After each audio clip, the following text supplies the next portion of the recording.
Hello and welcome back to my channel. Today I wanted to talk to you about a couple things that I've done that have really helped me with hyperadrenergic POTS.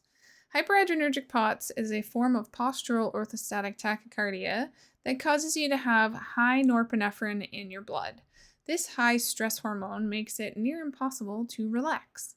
So when people tell me they're going to relax, I kind of wonder, what is that like? Because I don't actually get downtime, mostly because my body will not allow me to have downtime.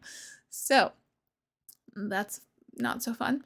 It also interrupts my sleep, so it makes it really difficult to sleep, especially when experiencing high tachycardic episodes.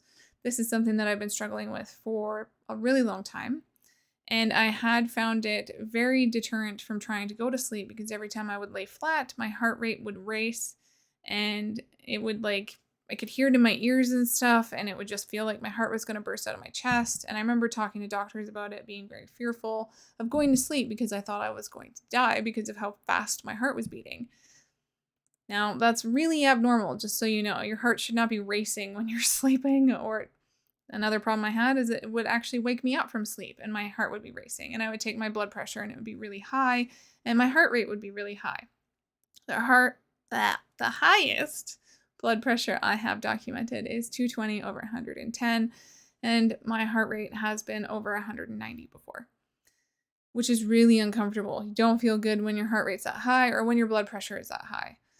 So because my blood pressure was that high, I was actually in the hospital when that happened. I was having chest pains and I collapsed on the floor.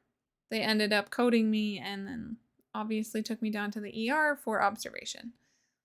Shortly thereafter, I was referred to a cardiologist. The cardiologist actually put me on a bunch of different meds. We tried to figure out which ones could work, which ones didn't work. I tried calcium channel blockers, had allergic reactions. I tried beta blockers, had allergic reactions. I tried other medication that actually worked. So I ended up taking methyl-levodopa, which is a heart med that they give to pregnant women, or they did anyways in like the 1950s, 1960s, and that sort of stuff. And it actually ended up working for me relatively well. Granted, when I first started using it, I felt like crap. It made me feel exhausted because when your body is running on like high alert and your blood pressure is really high and your heart rate's really high, you get used to that feeling of having way too much going on in your body. So when you finally start to tone it back a bit, you're like, what is this feeling? Why am I so tired? But after time, being on that medication mast cell makes me itchy, so I may be scratching a fair amount. So after being on it for a couple years, I've noticed a substantial difference. My heart rate is around 90 to 98, sometimes a little lower. I still do get some tachycardic episodes, but they're not nearly as bad.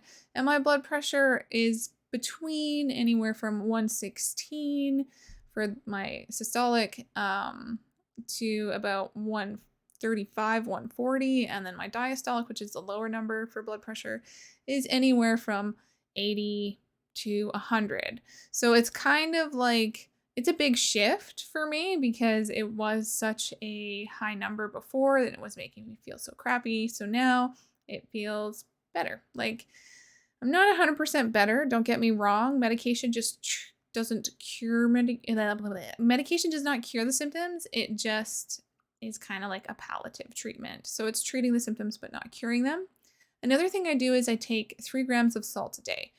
Now, if I'm feeling a little better on some days, I won't put all of that extra salt into my body. But if I'm feeling really lethargic and I'm getting a dehydration headache, I will take salt. So salt is really vital. I actually have some pills here. They're like in this giant bottle. And I take those as regularly as I can. Like I said, up to 3 grams a day.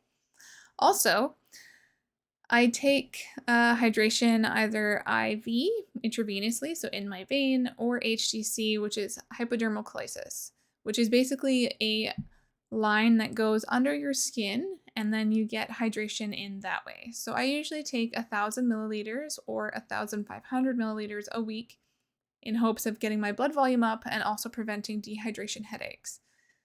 I find that to be something that has helped me a lot with the tachycardia as well, because when I have less fluid in my body, I've noticed that I get more tachycardia more regularly and my blood pressure goes haywire more so. So I don't know if there's a correlation between dehydration and hyperadrenergic POTS. I have no idea. All I know is I get the dehydration headaches.